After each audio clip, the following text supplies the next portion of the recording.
Қайырлы күн достар, бүгін біз коктейль жасайтын боламыз. Бізге керекті заттар: банан, йогурт және де сүт қажет болады. Ең алдымен банандарымызды тазалап аламыз.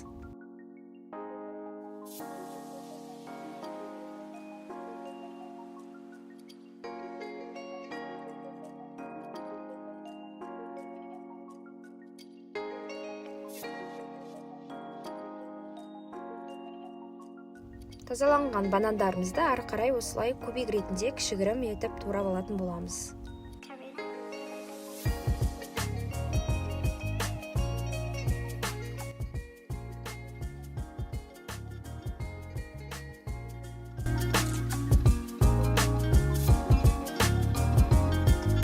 Банандарымыздың үстіне өзіміздің қалауымыз бойынша түрлі дәммен йогурт қоссаңыздар болады. Мен құлпынай дәмімен 2 дана йогурт қостым.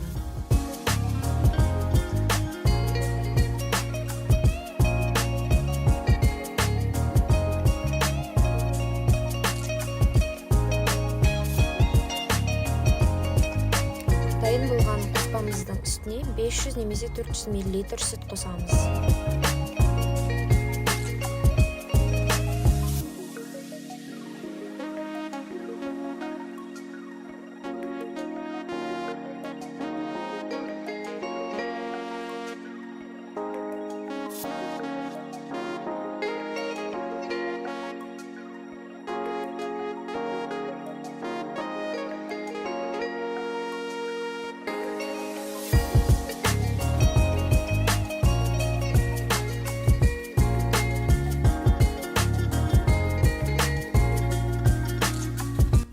Мінекей достар, бүгінгі біздің коктейліміз осылай әзір болды.